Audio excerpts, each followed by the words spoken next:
저희가 녹음을 합니다. 여러분들 녹음하는 걸 원치 않으시면 리브 미팅을 눌러주시면 그냥 떠나시게 되고요. 원하시면 나디스를 눌러주시기 바랍니다. 어, 안녕하세요. 처음 인사드리겠습니다. 우선 소개 말씀에 두 가지 정정을 할 게 있는데요. 첫 번째는 저는 리드 앤 프리스트라는 로펌에서 일한 적이 없고 코트라라는 대한민국 정부기관에서 지적재산권 변호사로 일을 했었고요. 두 번째는 제가 신앙이 좋다고 하셨는데 저는 날라리 신앙자고 신앙이 별로 좋지 않습니다. 네. 아, 오늘 이렇게 뜻깊고 귀중한 자리에 부족한 저를 초청해 주셔서 감사하고요. 사실 지난 김영래 전도사님 외에 여러분들께서 이제 사전 테스트도 하고 저랑 이제 어떤 내용에 대해서 발표를 할까 이런 것도 이제 사전 미팅을 희망하셨는데 제가 지난 2주간 쿠바랑 미국 한 6개 도시를 비행기로 왔다 갔다 하느라고 너무 바쁜 척을 해서 그 점에 대해서 정말로 죄송하게 생각하고 그럼에도 불구하고 오늘 이렇게 저의 어떤 여정, 저의 디아스포라적 여정에 대해서 여러분과 함께 이렇게 이야기를 나눌 수 있게 됨에 감사하고 겸허해집니다. 우선 제가 스크린 쉐어를 하겠습니다. 이제 디아스포라와 여성, 한인 디아스포라와 여성, 저의 부제는 이제 디아스포라가 미래다. 이제 나중에 이야기하겠지만 저는 어떤 디아스포라성, 여성성, 소수성 이런 것이 오히려 우리가 지향해야 될 미래라고 생각하는 사람이고요. 그리고 그런 주제의식에 의거해서 제가 스토리텔링을 이어나가고 있는데 우선 제가 6년 전에 저의 모습을 보여드릴게요.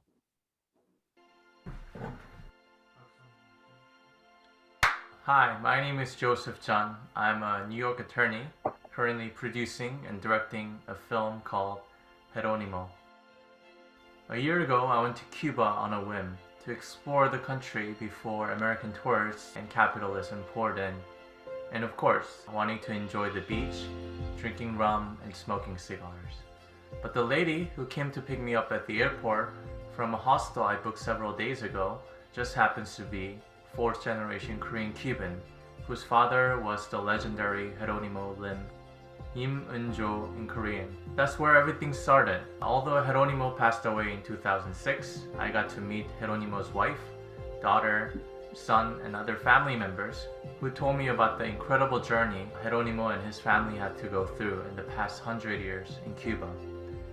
For instance, Jeronimo went to law school with Fidel Castro, participated in the Cuban Revolution, and later worked with Che Guevara as the top government official in the new Cuban government. Equally amazing is Jeronimo's father, Im Chun-tek, who took the initiative to collect funds from his friends in Mexico and Cuba in the 1930s and 40s to support Korea's independence movement against Japanese invasion force. For this effort, his name appears in Kim Bu's autobiography, 백범일지. So it was a kind of experience that really impacted my worldview, and because I was so convinced that their story has the power to move us all, whether you're Korean living in Korea, America, or anywhere else, or anyone that can humanize and identify with the immigration experience. So I decided to make a documentary about Jeronimo and other unsung heroes in Cuba. And with your help, I am committed to sharing the important legacy of Jeronimo Lim. Thank you. 6년 전에 제가 쿠바를 다녀와서 너무 큰 감흥에 이것을 영상으로 제작해 봐야겠다 하고 여러분들께 후원금을 호소하는 그런 영상인데요. 그동안 많이 사갔죠, 제가. 그만큼 쉽지 않은 예정이었던 것 같고 지금 방금 전에 보셨던 제가 제작하려고 했었던 헤로니모라는 다큐멘터리 영화는 한국에서 개봉을 했어요. 2019년 팬데믹 전에. 그래서 뭐 1만 여 명의 이제 관객들이 들었는데 뭐 관객 숫자보다도 이제 대한민국 사회에 이런 재외동포, 디아스포라라는 주제 의식을 이미 존재하는 다른 뭐 학자들도 계셨고 이제 창작자들도 계셨지만 거기에 저도 이런 화두를 조금 담론화할 수 있는 것에 큰 의의를 느끼고 지금까지 다른 작품을 활동하고 있습니다.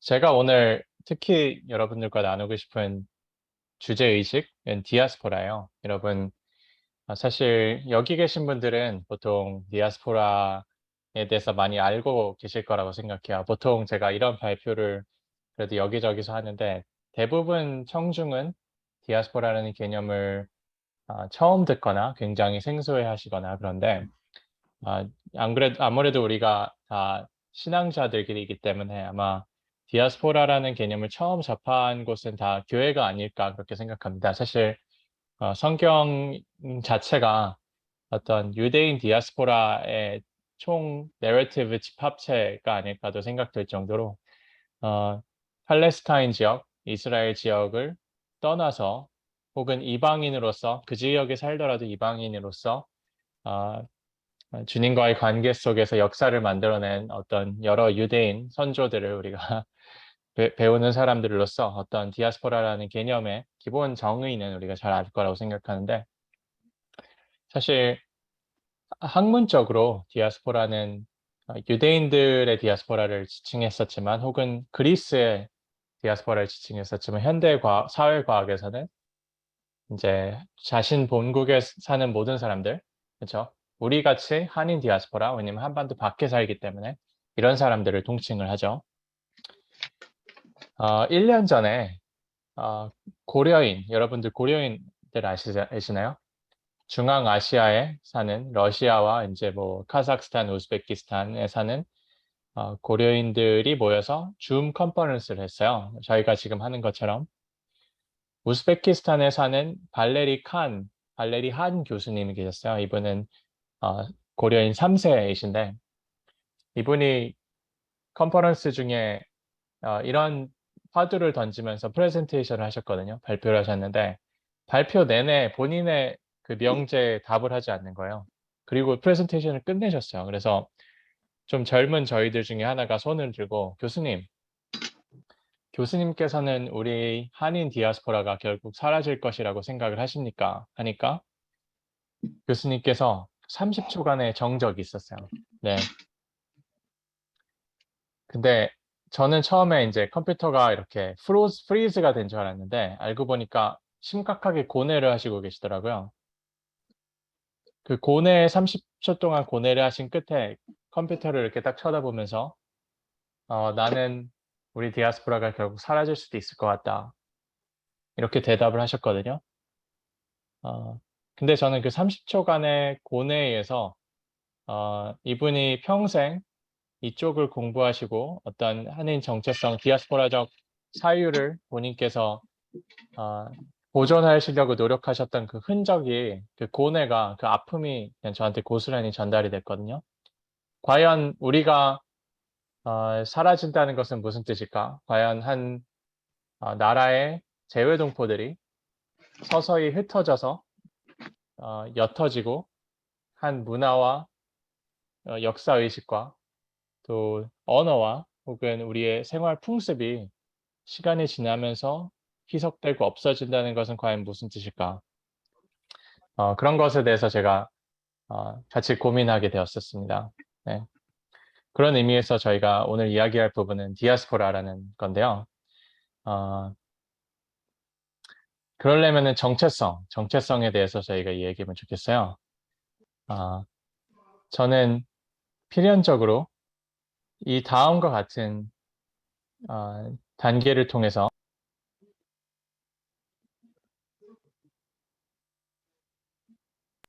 죄송합니다. 네, 이 다음 단계를 통해서 저의 정체성을 찾는 과정이 있었어요. 정체성은 상대적인 개념이기 때문에 사실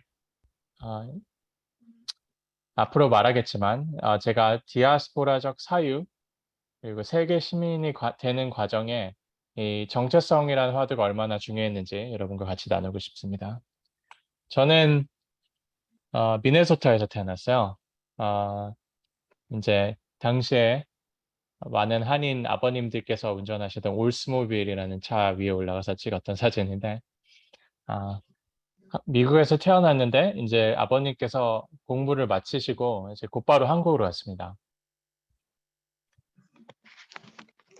한국에서 제가 4살 때 들어가서 18살 때까지 살았어요. 이제 운동회 했을 때 이제 제가 찍힌 사진 같은데, 사실 이 사진을 보여드리고 싶었던 이유는, 여러분 주위에 보시면은, 다 저랑 비슷비슷하게 생겼잖아요. 그렇죠? 만약 제 얼굴이 약간 흐릿흐릿했었으면은 저희 엄마가 학교에 저를 찾으러 왔다가 아마 찾지 못하고 돌아가셨을 것 같아요.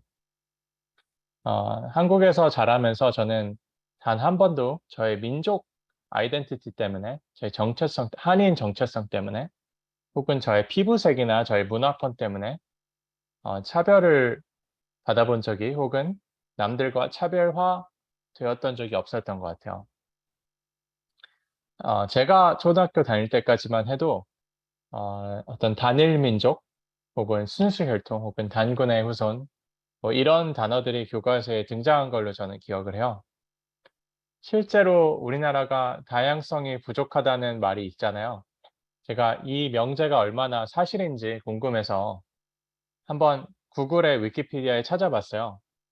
찾아보니까 다양성이 가장 높은 나라 1위가 있고, 다양성이 가장 적은 나라 159위, 159개의 국가가 이렇게 순위별로 쫙 진열이 되어 있었는데, 대한민국의 다양성 순위가 몇인지 한번 맞춰보실래요? 대충 몇 위 정도 될까요? 100위 정도 될까요? 100위는 너무 후한 점수입니다. 아, 다양성이 우리나라가 158위예요. 159개 국가 중에서. 우리나라보다 단 하나의 국가가 바로 아래에 있는데, 그 국가가 어딜까요? 지금 좀 보이기는 하죠. 노스코리 북한. 네, 노스 코리아. 여러분들이 이 지표를 보시면은 Ethnic and Cultural Diversity라고 써 있는데, 이들이 사용한 어떤 지표들이 있겠죠. 뭐 다른 사회학자들이 사용한 지표에 의하면 약간 우리나라가 올라가고 있긴 한데, 뭐 대충 봤었을 때 적어도 민족적, 문화적 다양성 순위로 따졌을 때는 실제 한반도가 세계에서 가장 다양성 순위가 적은, 호모제니어스하고 어떻게 보면 획일적인, 문화적으로 획일적인 그런 나라라고 할 수 있죠.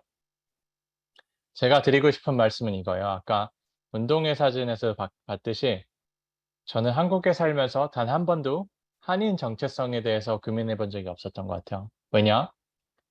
어, 아이덴티티는 상대적인 개념이기 때문에 자신과 비슷한 문화권에, 유사한 언어권에 살아가는 사람들은 굳이 자신의 정체성을 질문할 필요가 없어요. 왜냐? 다수의 일원이기 때문에. 그쵸? 나중에 제가 잠깐 언급할 강남순 교수님, 신학자신데, 이분이 하셨던 말씀 중에 하나가 아이덴티티, 정체성이란 소수자들의 담론이다. 주인의식을 갖고 있는 다수의 일원은 정체성이란 화두에 굳이 매몰릴 필요가 없어요. 왜냐하면 자신은 다수의 일원이기 때문에. 그렇죠? 이제 한국에서 살면서 한인의 정체성을 한 번도 질문하지 않다가 미국에 오면서 그때부터 제가 어떤 정체성 혼란에 빠지기 시작합니다. 여러분들도 아마 대부분 다 한국에서 태어나서 자라시다가 미국으로 오셨겠죠? 여러분 처음에 미국에 오셨을 때 그때 기분이 떠올리실 수 있으신가요? 아마 그러실 것 같아요. 단순히 우리가 어떤 환경에 이동을 한 것뿐인데 이제 자신을 스스로 인식하는 체계 자체가 바뀌어 버리죠.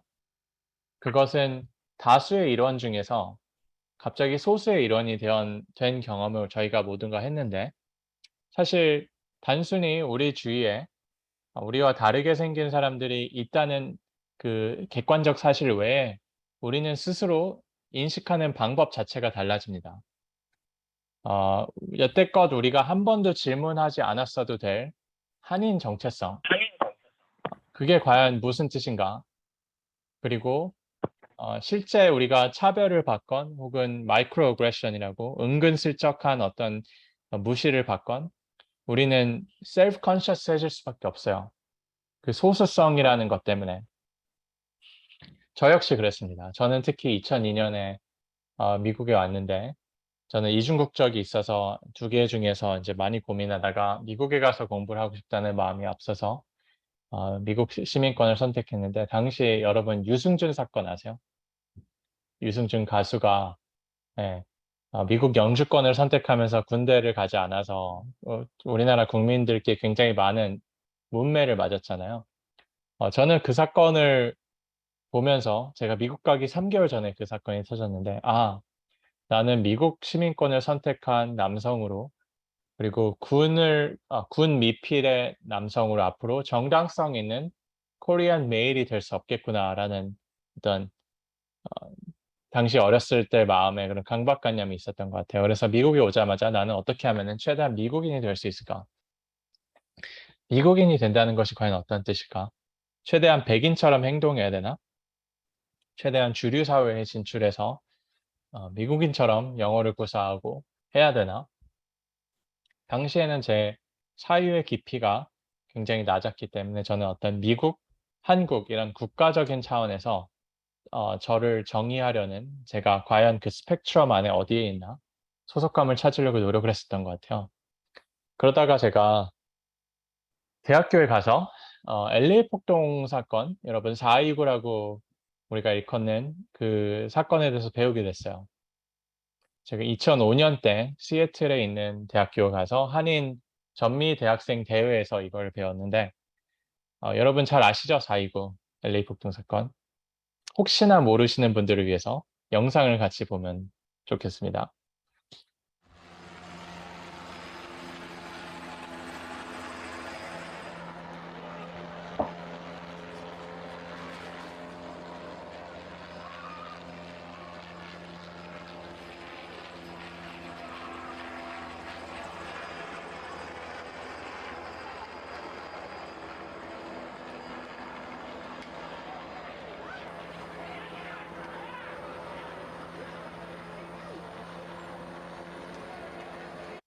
로드니 킹이라는 흑인 남성이 1991년 백인 경찰들한테 잡혀서 곧 16명의 백인 경찰들이 이를 구타하기 시작했죠. 비디오에도 보셨듯이. 이 이미지를 보시면서 최근 2, 3년 안에 있었던 다른 사건이 혹시 떠오르나요, 여러분? 2년 전에 조지 플로이드 사건이 터졌었죠. 그래서 그때 정말로 큰 어떤 BLM, Black Lives Matter 운동과 시민들이 참여하면서 그런 풀뿌리 운동이 굉장히 크게 벌어졌었는데 당시 30년 전 91년에도 그때는 셀폰이랑 핸드폰이 없으니까 여러분 이런 장면들이 흔히 우리한테 보여지지 않았었어요. 근데 어떤 아파트에서 이 장면을 보고 있었던 행인이 너무 놀라서 자기 캠코더를 꺼내서 이제 이 사건을 촬영하고 다음날 미국 주요 언론에 배포하기 시작했어요. 이 장면이 뉴스에 보도되고 나자 BLM, 그 당시에 2년 전에 조지 플로이드 사건 이후에 벌어졌던 것처럼 처음에는 어떤 정당성 있는 분노 이런 게 나왔죠. 특히 시민 오르가니제이션 혹은 그 흑인 오르가니제이션 등에서 저거 봐라. 제도적 결함, 저거 봐라. 제도적 차별, 저거 봐라. 백인 경찰들의 어떤 차별의식 혹은 경찰들의 공권력 만용, 폭행 이런 것이 우리 눈앞에서 버젓이 일어나고 있지 않느냐 그러면서 이제 큰 울분을 사서 이제 막 어떻게 보면 건강하게 건설적으로 그런 대화의 방향이 진행되려고 하던 참에 어떤 일이 터졌죠? 15-year-old Latasha Harlins was shot and killed by store owner Sue Jadu. Du claimed Harlins was stealing a bottle of orange juice when she confronted the teenager. The store security cameras captured the incident on videotape. as Harland repeatedly hits Du, who takes a gun from under the counter. Du claims she accidentally pulled the trigger, killing the teenager. Members of the black community charged the shooting was racially motivated. 자, 여러분, 로드니 킹 흑인 남성이 막 폭행당해서 어떤 인종차별, 구조적 차별에 대한 그 담론이 미국 주요 사회와 언론에서 막 형성되는 과정에서 두순자 사건, 나타샤 할린스 사건이 터졌어요. 한 흑인 소녀가 한인 상점을 운영하는 어떤 가게에 들어갔는데 오렌지 주스를 자기 가방에 넣었어요. 그러니까 이제 한인 주인께서 너 훔치려고 하느냐 그러니까 소녀는 나 훔칠 거 아니었었다. 이거 내려고 했었다. 그러다가 시비가 붙어서 주먹 다짐을 하고 한인 주인이 총을 들어서 이 친구한테 발사를 해서 나타샤 할린스라는 15살짜리 소녀가 맞고 즉사했어요. 나중에 경찰이 나타샤 할린스 주머니에서 지폐를 발견했다고 하죠. 오렌지 주스를 살 수 있는 지폐. 그 사실관계가 어떻던 미국 주요 언론에서 나타샤 할린스 두순자 사건을 집중적으로 그때부터 몇 주간 보도하기 시작합니다. 지금 여러분들이 보셨던 그 흑백 영상 있잖아요. 그게 미국 주요 언론들에서 몇 주간 계속 리핏이 되면서 재생이 됐었어요. 미국 주요 언론인 LA 타임스 등은 그때부터 한흑 갈등, 한인들과 흑인 갈등을 굉장히 집중적으로 보도하기 시작했어요. 이 LA 폭동 사건, 4.29 사건을 오랫동안 연구했던 학자들과 운동가들은 이 일련의 사건들을 보면서 미국 주요 언론들이 어떻게 반응했는지 연구를 했는데 앞에 로드니 킹 사건의 어떤 백인 경찰들에 대한 그 분노가 추후에 2주에 터진 나타샤 할린스 사건을 계기로 좀 그 본질이 변질됐다고요.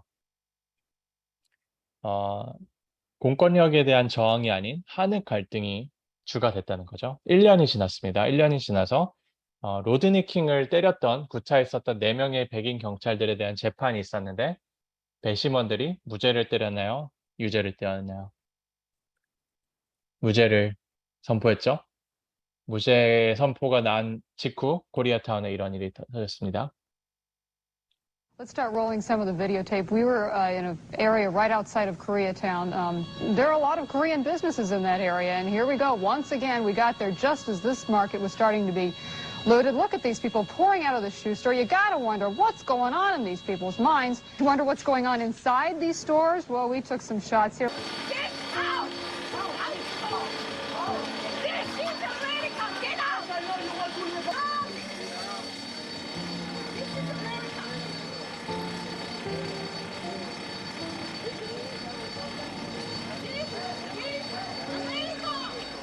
Illegal, they don't care, but I'll tell you what happened moments later. The Korean merchants and store owners who own that shopping complex, 3 of them were holding guns and they just started firing.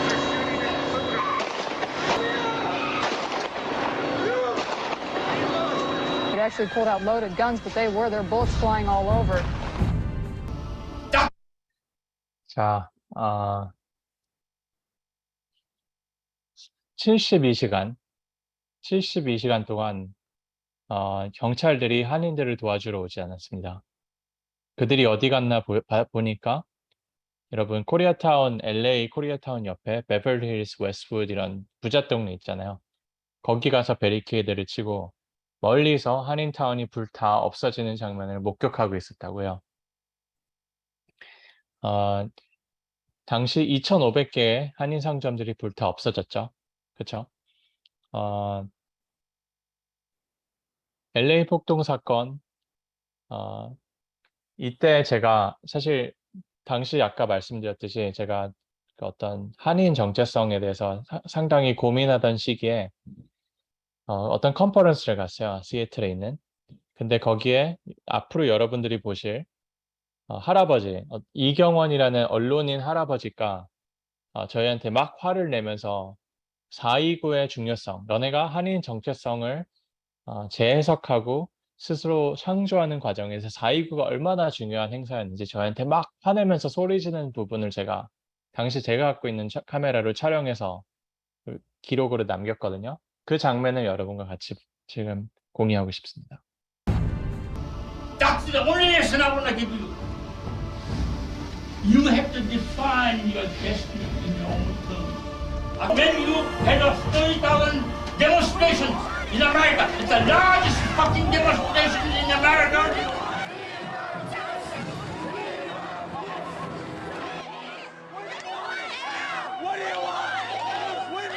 They're carried out by your parents who don't speak a fucking English.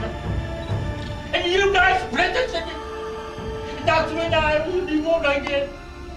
I became a Korean American. 되게 인텐스하죠. 이경원 기자님께서 나는 4.29를 겪으면서 재미 한인이 되었다라고 저희한테 표하면서 외쳤을 때 저는 굉장히 좀 종교적인 체험을 했어요.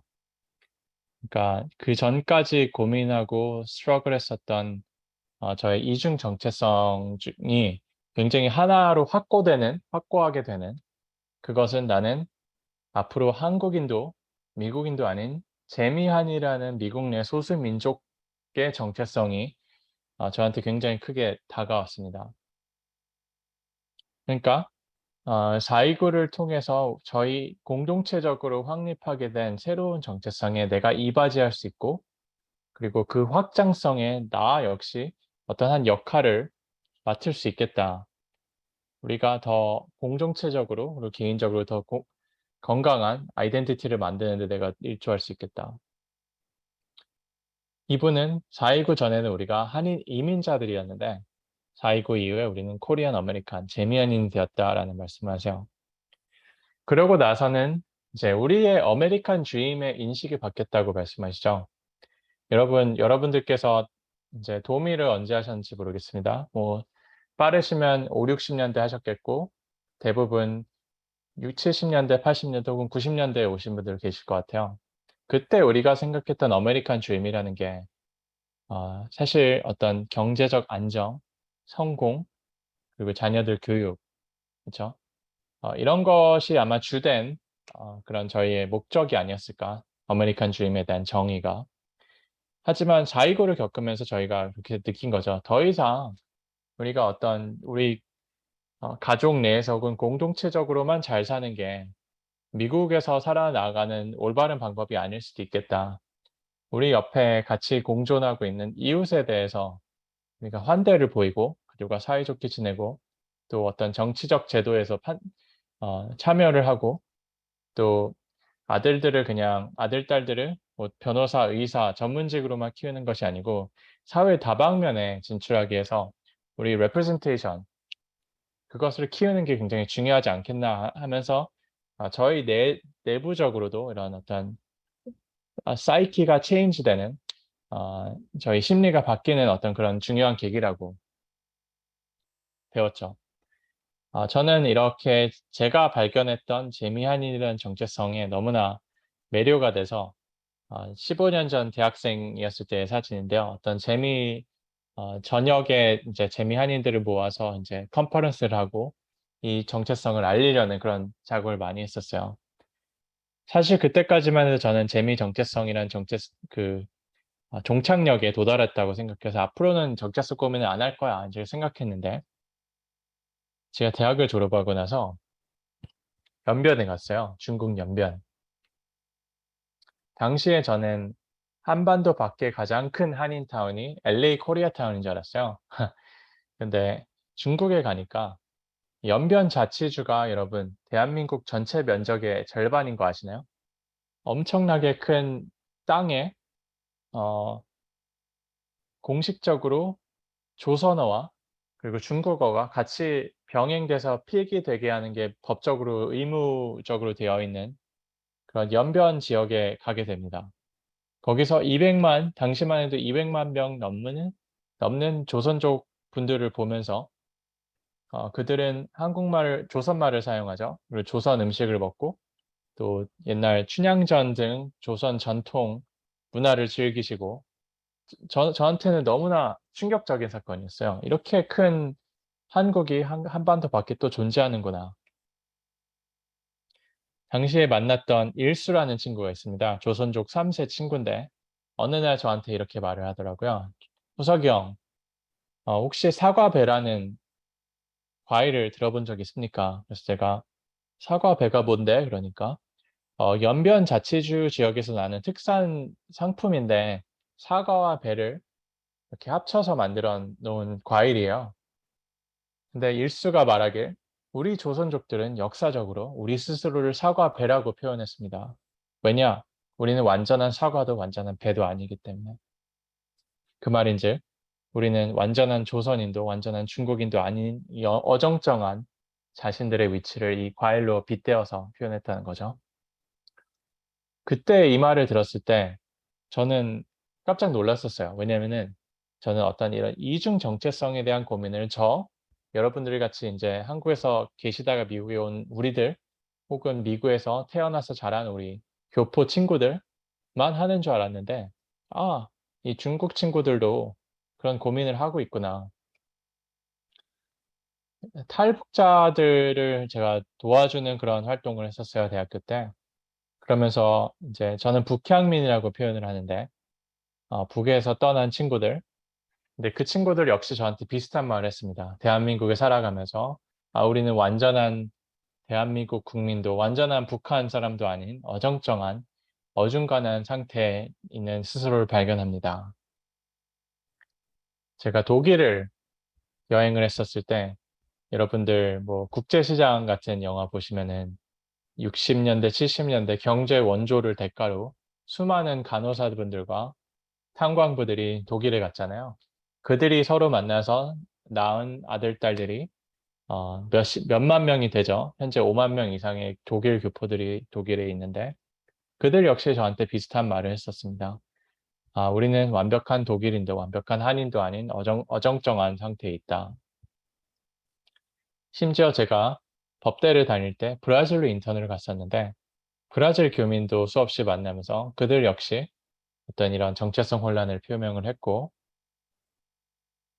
심지어는 남아공에 있는 한인들을 만났는데 지금 몇천 명 규모가 있는데 그들은 한인 정체성, 아프리카 정체성 이 굉장히 어떻게 보면 생소한 정체성이 결합되는 그런 경험을 하고 있고 우리가 좀 더 익숙한 고려인들 그러다가 7년 전에 제가 쿠바를 우연히 놀러 갔는데 쿠바 한인을 만나게 된 것이었어요.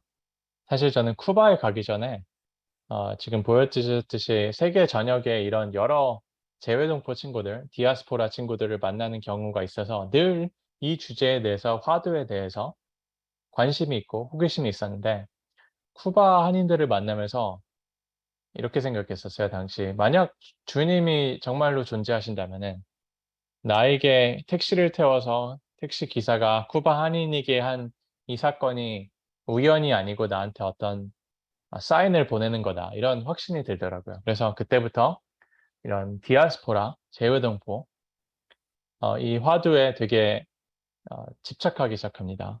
과연 우리 디아스포라는 조국과 어떤 관계를 가져서 살아가야 되는지, 우리에게 부여된 역할은 무엇일지, 그러면서 제가 아까 말씀드렸듯이 한국인에서 출발해서 LA 폭동 사건 등을 배우면서 재미 한인이 되는 경험을 했는데 쿠바 한인들을 만나고 세계 전역의 한인 또래 친구들을 만나면서 나는 그 이상인 코리안 디아스포라의 일원이 아닐까라는 정체성에 대한 어떤 확장성이 저한테 벌어지기 시작했습니다. 여러분 잘 알다시피 800만 명의 재외동포가 있어요. 대한민국 국민의 16%가 한반도 밖에서 살고 있는데 여러분 대전, 대구, 부산 전 인구를 합한 게 720만 정도 된다고 해요. 그보다 더 많은 한인들이 한반도 밖에서 살고 있는 거예요. 생각해 보시면 여러분 한반도를 떠나서 사는 모든 한인들은 소수자예요. 그렇죠? 경계인입니다. 그리고 그들은 이중, 다중 정체성을 함유하고 있어요. 저는 여기서 앞으로 우리가 더 이야기할 소수성, 디아스포라성의 그런 혜택 혹은 그런 축복이 있다고 생각합니다. 이제 여태까지 제가 말했었던 것은 지리적, 역사적 디아스포라라는 개념이지만 사실 저희가 이걸 조금 더 어렵게 가져갈 거예요. 철학적, 존재론적, 메타포적, 디아스포라적 사유가 무엇일지 같이 고민해 볼게요. 근데 디아스포라에 대해서 조금 더 이야기하기 전에 제가 꼭 짚고 넘어가고 싶은 게 있어요. 그것은 어떤 민족주의, 국수주의, 애국주의, 가끔 제가 이제 한인 디아스포라에 대해서 이야기하니까 이렇게 저를 바라보시는 분들이 있는 것 같아요. 근데 저는 우리가 우리의 정체성을 찾아나가는 과정에 디아스포라라는 정체성이 민족적, 애국적, 국수적으로 변한다면은 그것은 정체성 여정을 떠나지 않는 것보다 훨씬 더 못하다고 생각해요. 그 얘기를 조금 더 하고 싶은데 저는 결국 이게 어떤 세계 시민성, 인류애성이라고 생각을 하는데 여러분들 중에서 제 첫 번째 영화 헤로님을 보신 분들이 많이 계신지 모르겠어요. 만약 제 영화를 보셨다면 이 사진을 기억하실 수 있을 거예요. 1905년에 천여 명의 조선인들이 멕시코 유카탄 농장 22개의 농장주들한테 팔려나갔어요. 지금 여러분들이 보시는 이 사진은 1905년에 찍혔다고 추정되는 사진인데 여러분들 사진 왼쪽 상단에 보면은 어린애들이 있죠? 그렇죠? 한 뭐 10살, 11살 많아야 이 정도 되어 보이는데 그리고 오른쪽을 보면 또 우리 어르신분들이 계시고 왼쪽 하단에 보면은 여러분 그 지팡이 같은 나뭇가지를 짚고 있는 사람들을 보이시죠? 자세히 보면은 이분이 눈을 감고 계세요. 저는 처음에는 이 사진을 많이 보면서 눈치를 못 챘는데 계속 보면 볼수록 이분이 시각장애인이신 것 같다. 근데 만약 이분이 에네깽 농장 멕시코 오기 전부터 시각장애인이었으면 아마 농장주에 팔리지 않았을 거예요. 탑승도 못했을 거예요. 제가 예상컨대 이 사람은 선인장을 베다가 선인장 가시에 눈이 찔려서 실명을 하신 것 같아요. 그럼에도 불구하고 16시간이 넘는 고역된 그런 노동을 땡볕 아래서 했을 수밖에 없었던 선조들의 모습입니다. 당시에 중국 상인이 인삼을 팔던 상인이 에네깽 지역을 유카탄 지역을 지나가다가 조선인들을 발견하고 고국에 편지를 썼어요. 근데 그 편지 내용이 나중에 발견됐는데 이렇게 썼어요. 당시 유카탄 멕시코 지역에는 7가지 등급의 노예가 있습니다. 뭐 흑인들도 있고 마야족도 있고 뭐 잉카족도 있고 여러 족이 있는데 6등급의 노예가 가축이었습니다. 유일하게 가축보다 못한 하나의 등급의 노예가 있었는데 그것은 조선인들이었습니다. 일하는 기계 같았던 사람들이죠. 제가 2018년에 이 장면을 보고 너무나 제 가슴이 아파서 이분들을 위하는 어떤 장면을 편집을 하고 있었어요, 영화 내에서. 근데 이 장면을 편집하고 있는 와중에 한국에서 이런 사건이 터졌습니다.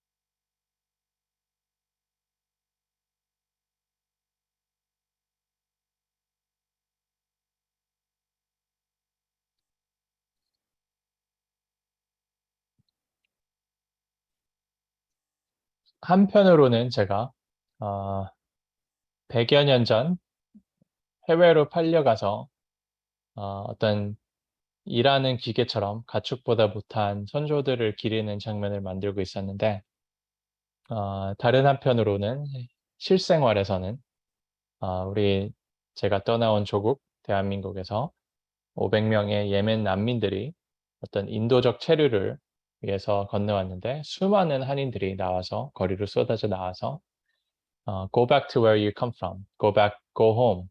Right? 가짜 난민들아 집에 가라. 그러니까 이주 노동자들이 그 데모에 반대하는 인종차별 금지 운동. 이분은 우리가 일하는 기계가 아니라 사람입니다. 라는 표를 들고 거리를 누비는 이런 안타까운 모순된 상황이 저한테 벌어졌어요. 네. 이 사건을 겪으면서 저는 우리가 디아스포라라는 화두를 이야기할 때 단순히 한반도 밖에 떠난 재외 한인들을 우리가 기리는 작업 외에 다른 나라에서 한반도로 들어간 또 다른 디아스포라들과 같은 연민을 갖고 우리가 어떤 보편적 기준하에 그들을 품을 수 있는 그런 역량을 가져야 되지 않을까. 그런 의미에서 우리가 디아스포라면은 그들도 디아스포라고 이것은 어떤 민족성이 아니라 어떤 보편성, 인류애성에 기반해야 되지 않을까 이런 생각을 했습니다. 여러분 최진석 교수님을 아세요? 이분은 철학자인데 제가 이분을 1년 전에, 2년 전에 만났어요. 만나서 제가 아는 짧은 지식으로 교수님 저는 디아스포라라는 사유에 되게 탐닉하면서 그런 작품들을 만들고 있습니다. 그러니까 이분이 이러시는 거예요. 후성님, 저는 당신이 정의하는 디아스포라 사전 정의가 저한테는 해당되지 않습니다. 왜냐하면은 자신은 평생 한국에서 태어나서 한국에서 자라고 한국에서 죽을 것이기 때문에 나는 당신이 정의하는 디아스포라에 포함되지 않습니다. 그러는 거예요. 그러면서 나에게 디아스포라라는 개념은 지리적, 사회, 정치적 개념이 아닙니다. 이것은 나에게 철학적, 존재론적 개념입니다. 그러는 거예요. 그러면서 나는 매일 아침에 일어나면은 디아스포라가 되려고 의식적으로 노력합니다.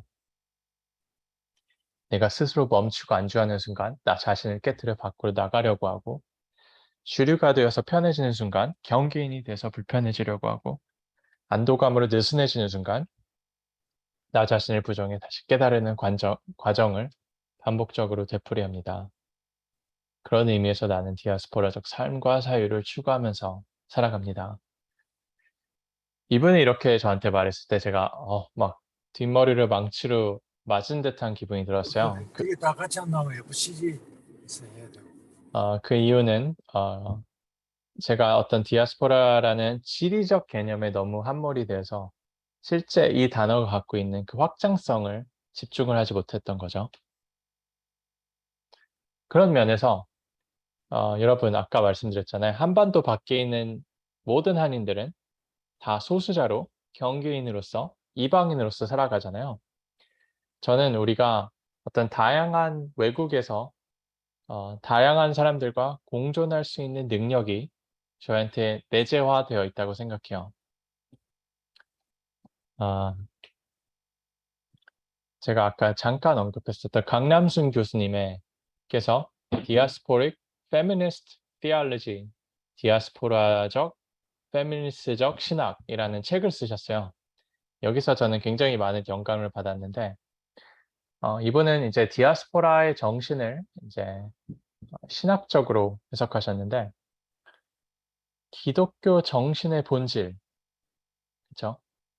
예수님이 이 땅에 오셔서 보여준 본질을 이제 환대라는 단어, hospitality라는 단어를 사용해서 해석을 많이 하셨어요. 네, 환대는 무엇인가? 이제 예수님께서 말하셨던 내 주님을 내 몸과 같이 사랑하고 내 이웃을 내 몸과 같이 사랑하라 라는 그 말씀에서 그 이웃이 과연 누구신가? 하나 더 나아가서 이제 선한 사마리아인의 예를 또 드시는데 책에서 선한 사마리아인이 나왔던 배경이 어떤 율법학자가 예수님께 손을 들고 청중 앞에서 물어봤죠. 예수님, 영생은 어떻게 얻습니까? 그러니까 예수님께서 율법학자를 실험을 하죠. 율법에는 어떻게 쓰여 있느냐? 그러니까 그 율법학자가 전심을 다해서 주님을 사랑하고 그리고 내 이웃을 내 몸같이 사랑하라고 써 있습니다. 그러니까 예수님께서 잘 알구나 그러면서 넘어가시려고 하는데 또 율법학자가 손을 들고 이 사람은 좀 젠체하려고 했었던 것 같아요. 그럼 여기서 말하는 이웃이 과연 어떤 사람들이냐? 그러니까 이제 예수님께서 말씀하신 게 선한 사마리아인의 예인데 여러분들 너무 잘 아시겠지만 선한 사마리아인은 당시에 유대인의 눈으로 구원받을 수 없었던 젠타일이었어요. 이방인.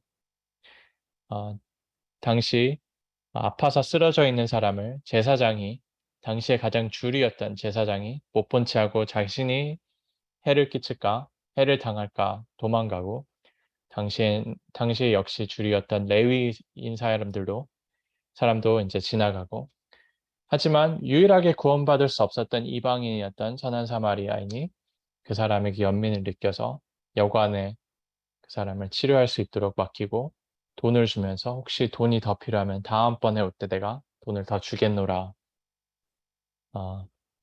그러고 나서 예수님이 이 중에서 너가 생각하기에 좋은 이웃은 누구인가? 그러니까 율법학자가 사마리아인입니다. 그러니까 예수님께서 그럼 너도 그 사마리아인처럼 되라 이렇게 말씀하시죠. 율법학자가 영생을 어떻게 얻습니까? 라는 질문으로 시작해서 너도 사마리아인 같은 이웃이 되라 라고 끝을 맺는 이 어떤 선한 사마리아인의 예 속에서 저는 디아스포라적 정신을 보거든요. 그것은 어떻게 보면 환대를 실천할 수 있는 사람, 환대의 본질을 간직할 수 있는 사람이 어떤 이민 소수자가 돼서 살아가는 사람들 이라고 생각해요. 제가 이런저런 리서치를 하다가 Hugh of Saint Victor 17세기에 있었던 프랑스의 신학자인데 이 사람이 이런 코테이션을 남겼어요. 자신의 고향을 달콤하게 여기는 사람은 아직 미숙하고 그보다 조금 더 성숙한 사람은 모든 것을 고향처럼 느끼는 코스모폴리탄이지만 가장 궁극적으로 성숙한 사람은 모든 것을 타향이라고 생각하는 이방인이다. 저는 이걸 보면서 조금 놀랐던 게 저는 궁극적으로 우리가 도달해야 하는 그런 위치가 어떤 세계 시민, 코스모폴리탄이라고 생각을 했는데 이 사람은 오히려 반대로 우리가 이방인이라고 느끼는 모든 타향에서 약간 자신이 이방인이라고 느끼는 사람이 오히려 더 궁극적인 성숙성을 갖고 있다는 거예요. 이방인적 사유가 과연 무엇일까? 디아스포라적 사유가 과연 무엇일까? 디아스포라적 정체성이 무엇일까? 저는 날라리 신앙인이지만 그 성경을 봤었을 때 어떤 굵직한 족적을 남겼었던 모든 인물들, 예수님을 포함하면서 다 이런 이방인으로서, 디아스포라로서 이 땅에 오고 가셨던 분들이 아닐까라는 생각을 떨칠 수가 없습니다. 오히려 주인의식을 갖고 있었던 사람들이 부패하고 또 벌을 받고 또, 또 죄를 저지르고 그렇죠? 하지만 반대로 소수자이고 이방인이었던 이들이 이 땅에 어떤 천국을 가져올 수 있는 그런 행적을 보여주지 않았을까. 제가 디아스포라와 여성이라는 주제를 처음에 이제 부탁받았을 때 저는 디아스포라라는 주제의식에는 굉장히 매몰이 돼서 지금 4, 5년간 그런 스토리텔링 작업을 하고 있는데 어떤 여성성이라는 관점에서 제가 사유를 해본 적이 많이 없었던 것 같아요. 근데 곰곰이 되돌아보면은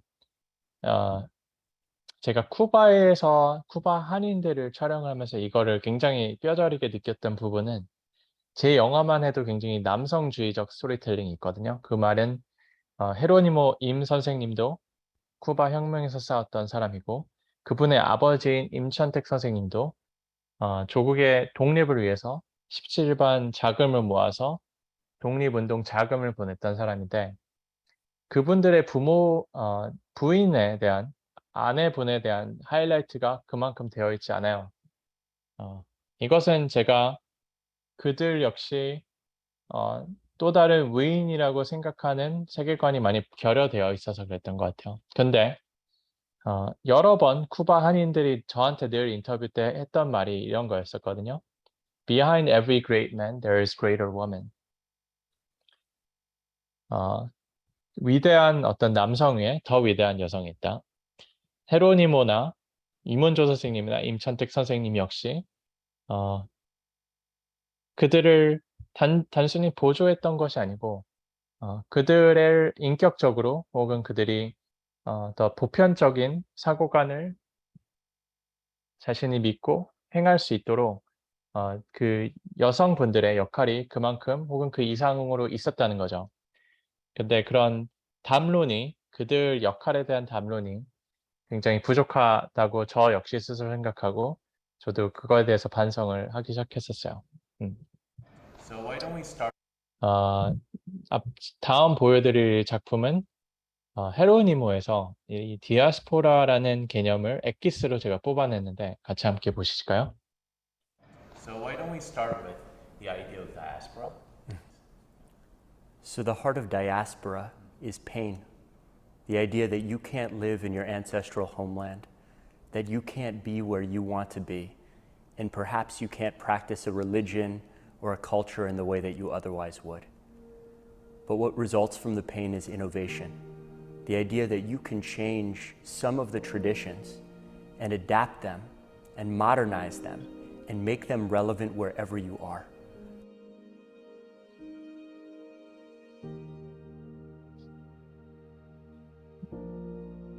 Para mí yo soy coreano, yo no soy cubano.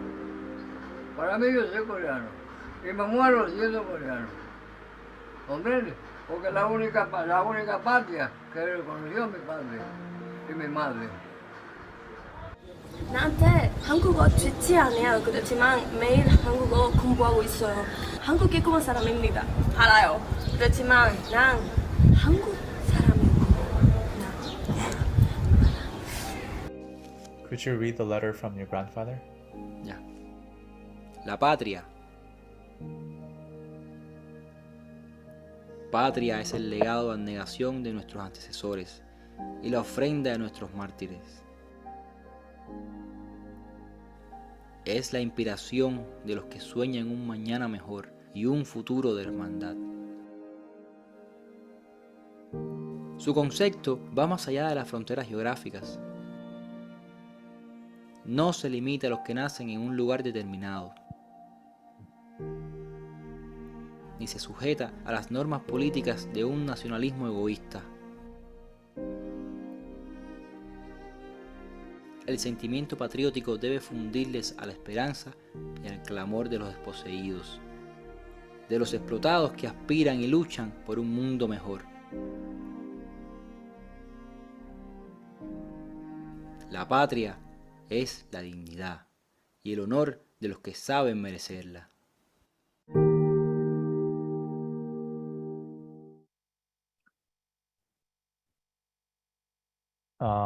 자, 유대교 랍비를 인터뷰를 했었어요. 근데 그분이 말씀하셨던 것이 디아스포라적 정체성은 반드시 고통으로부터 시작한다는 거죠. 정든 선조들이 정든 고향을 떠나서 타향살이를 하면서 거기서 겪어야 할 수밖에 없었던 어려움, 거기에 수반되는 필연적인 고통, 하지만 그 모든 고통은 혁신성, 창조성을 내포하고 있다는 거죠. 저는 디아스포라적 정체성이 고통과 혁신을 같이 공존하게 하는 그런 되게 특별한 정체성이라고 생각해요. 특히 그 혁신성 안에 내포되어 있는 환대성, 다른 소수자들을 바라볼 수 있는 역량이 있는 그 환대성에 저는 주목하고 싶고, 부족하지만 저는 어떤 여성성의 환대성이 디아스포라적 환대성과 접점이 맞닿아 있다고 생각을 합니다. 여러분 파친코 보셨나요? 파친코 애플 TV에서 만들었잖아요. 저는 이분이 파친코에서 모세로 나오는 분이신데 실제 자이니치입니다. 실제 제일 교포이신데 요즘에 이거는 현대 사회에 대한 커멘터리인데 저는 세계에서 가장 큰 기업인 애플이 자회사인 애플 TV에서 재미한인 감독, 연출가, 프로듀서를 고용을 해서 재미한인 배우들을 고용을 해서 제일 교포에 대한 스토리를 만들어서 세계에 배포하는 지금 현상 안에서 좀 굉장히 경이롭다고 생각을 하거든요. 이것은 뭐 저희 스스로가 자축하는 뭐 자화자찬의 말이 아니고 우리의 디아스포라적 사유와 어떤 내러티브, 스토리텔링 안에서 이런 보편성이 녹여져 있을 수 있겠구나. 그리고 앞으로 우리가 그 보편성을 더 발굴하기 위해서 의식적으로 그런 보편적 디아스포라적 사유를 해야겠구나 라는 결심을 조금 더 하게 돼요. 제 발표는 거의 마무리가 되었는데 제가 최근에 만든 초선이라는 새로운 다큐멘터리가 있습니다. 2020년, 2년 전에 연방 하원에 도전했던 5명의 재미한인들에 대한 여정을 제가 1년 동안 따라다니면서 촬영을 했는데 그 예고편을 같이 보여드릴게요. Right there. This is 100. So should we do it here or should we do it there? Never before have there been 5 congressional candidates of Korean descent running at the same time. My Korean name is Sunja. You think about my existence being part of a national tragedy, the discrimination and the stigma, right? There was stigma. I'm forever grateful for this country that gave me the opportunity to realize the American dream. My both parents fled from North Korea communism. I'm running because I want to work with you. My story as a Korean American story can be fundamentally an American story.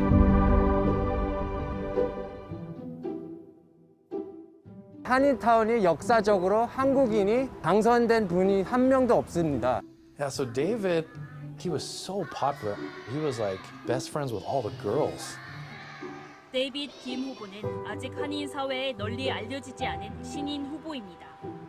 저희가 너무 프로그레시브를 해서 이 후보는 안 될 것 같다. 아마 한국 분들이 그렇게 생각을 하셔서 born again 크리스찬이 되라.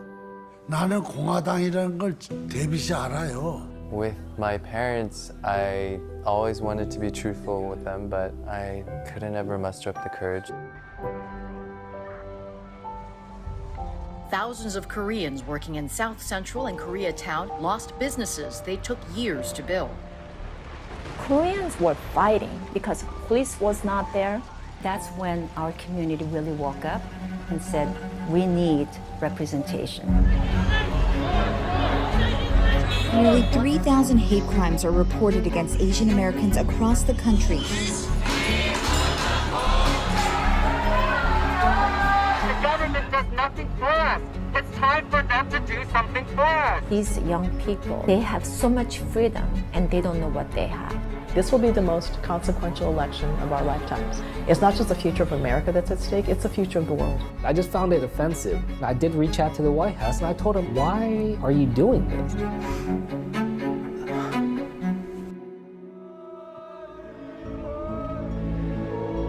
We transcend the partisanship when it comes to serving our communities. We can volunteer and fight for what's right. That's the America we're fighting for.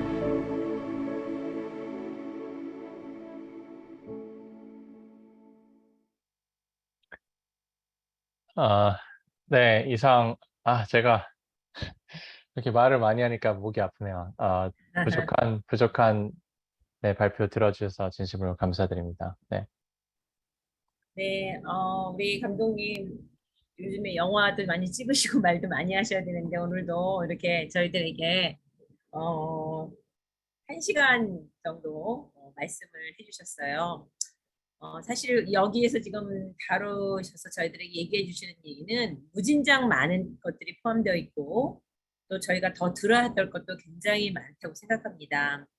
그래서 이 시간에는 여러분들이 정말 어머니로서 또 미국에 살면서 코리안 아메리칸으로 살아가면서 저희들이 느끼고 또 고민하던 그런 것들이 오늘 정관 동링을 통해서 느끼셨던 것들 있으시면 나눠주시고 또 궁금한 것도 있으면 질문해 주시기를 바랍니다.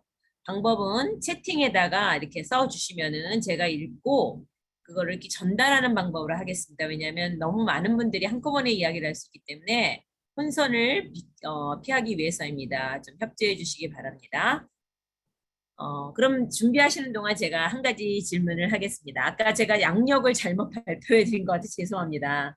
그 로펌 이름이 있는데 그 로펌 이름은 우리 전우석 감독님의 큰아버님이 계시던 로펌인 것 같아요. 그죠?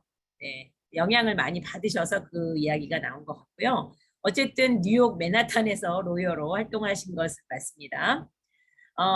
오늘 말씀 중에 정말 많은 도전을 주셨는데 저는 이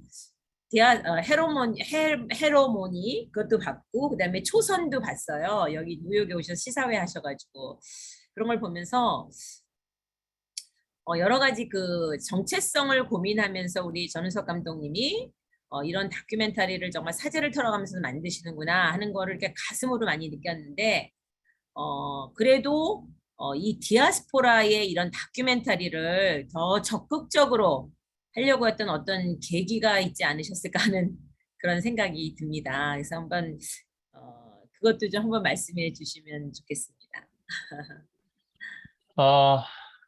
계기는 제가 지금 말씀드렸던 거에 어떤 연장선인 것 같아요. 제 스스로 이런 이중 정체성 내에서 저의 자리를 찾지 못했던 시간이 되게 오랫동안 길어진 것 같아요. 왜? 저는 여러 곳을 다녀봤지만 사실 자신의 모국의 정체성과 그리고 현지인으로서의 정체성을 두 개를 굉장히 잘 소화해서 버무려서 되게 건강한 건설적인 이중 정체성의 모습을 하고 있는 사람들을 저는 많이 만나지 못했거든요. 보통 더 현지화되고 모국의 정체성을 외면한다든지 혹은 모국의 정체성을 너무 갖고 있고 현지 정체성을 무시한다든지 이렇게 좀 한쪽으로 지나치게 기울어진 경향을 대부분의 사람들이 갖고 있어서 쿠바에 가서 헤로니모 선생님에 대해서 알게 되었을 때 이 사람은 100% 한인이고 100% 쿠바인 그 이상을 넘어선 어떤 100% 인류주의자, 인본주의자가 아니었나라는 그 깨달음에 이 사람의 표본을 나 자신도 배우고 싶고 나와 같이 이런 정체성 고민하는 친구들에게 같이 나누고 싶다는 마음이 되게 컸었던 것 같아요.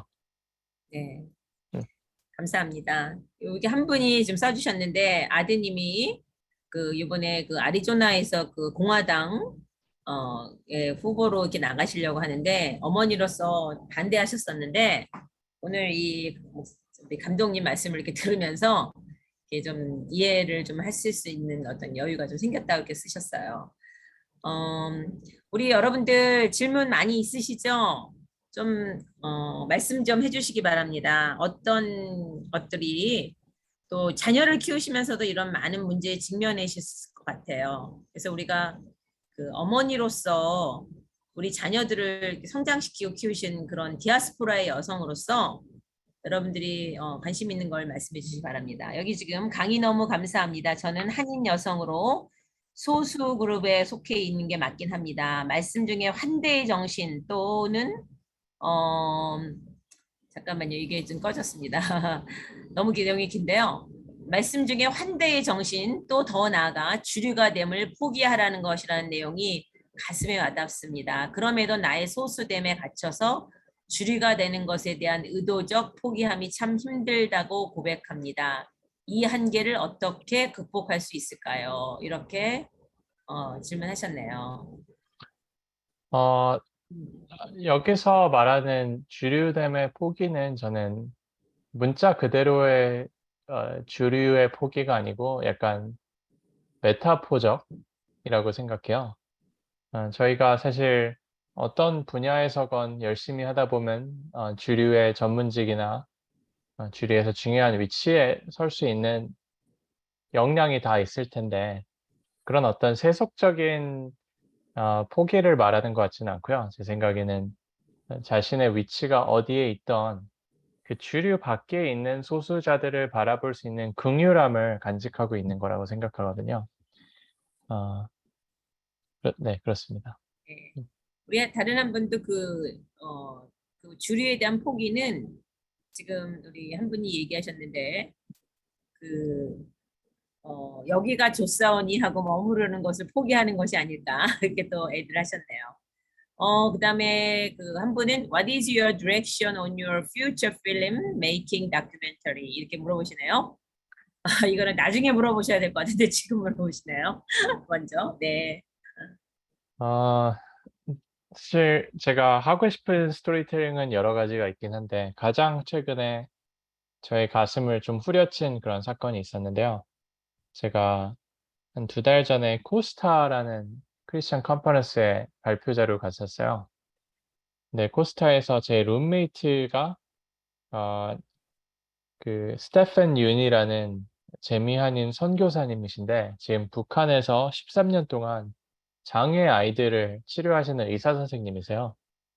근데 이분이 저한테 하셨던 말씀 중에 하나가 자신은 한국에서도 그리고 북한에서도 8주간의 재활 훈련을 장애 아동들과 그들의 부모님과 같이 진행을 하는데 그거 할 때마다 깜짝깜짝 놀란대요. 왜냐면은 그 관계의 회복성이 한 주 한 주가 지날 때마다 너무나 이렇게 자신 눈에 보일 정도로 관계 회복이 된다는 거죠. 장애 아이들이랑 그들의 부모님들 사이에. 근데 그 관계 회복이 되는 그 인간성, 인류성이 남한에도 북한에도 동일하게 존재한다는 거예요. 그러니까 어떤 자본주의 사회 안에서 혹은 그 독재 사회주의 안에서 그 정치와 체제를 다 떠나서 그들이 관계 회복되는 것의 그 동일함을 자기가 보면 볼수록 자기가 생각하기에는 한반도의 가장 큰 장애는 어떤 분단이라는 장애인데 이들 사회에서 가장 소수자고 낙오되고 그리고 그 marginalize 된 이 아이들과 그들의 부모의 관계 회복성을 조명함으로써 어떤 한반도의 더 큰 장애와 아픔을 우리가 바라보고 그것을 회복할 수 있는, 치유할 수 있는 그런 다큐멘터리를 나랑 같이 만들지 않겠느냐라는 저한테 제안을 하셨을 때 제가 너무 감동을 받아서 내가 할 수만 있으면은 곧 하겠습니다. 이렇게 말씀을 드렸어요. 결과적으로 그 다큐멘터리를 하고 싶습니다. 네. 네. 정말 이거는 또 굉장히 우리의 민족과 관계되는 귀한 일이신 것 같습니다. 너무 감사합니다. 한 분이 이렇게 하셨네요. 한국 디아스포라의 정체성이 국수주의자나 민족주의자가 아니라 세계인으로 거듭나야 한다는 것이 매우 공감되고 기독교적인 것 같아요. 우리의 의식을 넓혀 주셔서 감사합니다. 이렇게 하셨습니다. 또 우리 김혜선 목사님께서 이렇게 하셨는데 목사님 이거 굉장히 기니까 본인이 직접 물어보시면 어떨까요? Okay. I'm a Korean American, but I live in Korea right now. And what I'm noticing about Korean subjection of all the migrant workers or people that have come to live in Korea through marriage has a lot to do with their poor status. You know, they're migrants because they are poor. And so I'm thinking a lot of these issues has to do with class issue. And I'm just wondering, how would you relate class issue with diaspora issue? I think your insight is correct, that class component is also one of the crucial elements in our perception of the marginalized. But I cannot help but think that had those wives, right, the life partners, been not from one of the more poorer regions, but from Western countries, I happen to believe that their treatment or their impression would be significantly better. In other words, you know, let's not kid ourselves. I think Koreans have a very strict hierarchy of racial classification in their subconsciousness. I think when we see white Western people in the Korean media, they're without a doubt almost always from the Western white nations, whereas those who have come from poorer regions, which happens to coincide with, you know, Southeast Asian or Middle Eastern or African countries, they don't get the same kind of respect or dignity in the eyes of the Korean people, right? So I think they're intricately interrelated, but I don't think it's just class issue alone. Yeah. I think, yeah, that's what I have to think. 예, 정 감독님 영어로도 하셨는데 한국말로도 잠깐 간단하게 좀 얘기해 주시죠. 어떤 분들은 좀 영어가 불편한 분도 계세요. 네. 아니요, 김혜선 목사님께서 너무나 좋은 포인트를 지적해 주셨고, 그것은 우리가 한국에 있는 외국인들을 바라볼 때 단순히 어떤 인종과 문화적 배경뿐만이 아니고 어떤 그들의 클래스, 경제적 위치도 이제 많이 작용이 되지 않냐고 이제 말씀을 하셔서 저도 100% 동의를 하지만 사실 경제적 위치로만 우리가 이들을 또 해석할 수는 없는 게, 그렇죠? 우리나라에서 모든 미디어에서 자주 조명되고 우리가 국민 정서적으로 대략적으로 좋아하는, 더 선호하는 분들이 이제 대부분 백인들 혹은 그런 서양 국가에서 온 인들인 반면에, 그렇죠? 우리가 어떤 뭐 영화나 매개체나 영상 등에서 조금 더 우습게 혹은 더 비하하면서 그리는 사람들의 종류는 동남아시아계나 혹은 아프리카나 중동인 것이 너무나 명백하기 때문에 당연히 이제 경제적 지표가 여기서 포함이 되지만 그것 자체만으로는 우리가 설명할 수 없는 부분이 또 있지 않냐, 이제 제가 그렇게 말씀을 드렸습니다. 네, 감사합니다. 네, 감사합니다. 네, 또 질문해 주세요. 여기 채팅방에 왔는데요. 준비하시는 동안 제가 또 하나 여쭤보겠습니다. 저도 아이들을 키운 엄마로서 저희 아이들이 아들들인데 이 정체성 문제를 굉장히 방황하고 정말 저희 큰아이 같은 경우는 굉장히 힘든 과정을 겪었거든요. 지금은 이제 굉장히 그런 정말 어려움을 겪고 그런 사람들을 돕는 일들을 하고 있는데 우리 감독님께서 보실 때 우리의 자녀들이 정말 디아스포라로서 자신들의 그 정체성을 이렇게 찾아내려면은 어떤 거를 좀 했으면 좋다 하는 것을 이렇게 좀 제시해 주실 수 있을까요? 네. 헤로니모를 인터뷰하는 과정 중에서 제가 여러 종교인들, 목사님한테도 그러고 유대인 랍비한테도 그러고 또 법륜 스님, 심지어는 불교의 법륜 스님께도 동일한 질문을 드렸어요. 우리의 어떤 정체성을 찾는 과정이 왜 중요한가요? 이렇게 물었는데 그들이 동일하게 하셨던 말씀이 있어요. 뭐냐면은 어떤 정체성을 찾는 과정 혹은 거기서 느끼는 소명의식이 신앙을 찾는 과정과 굉장히 흡사하다고 하는 거예요.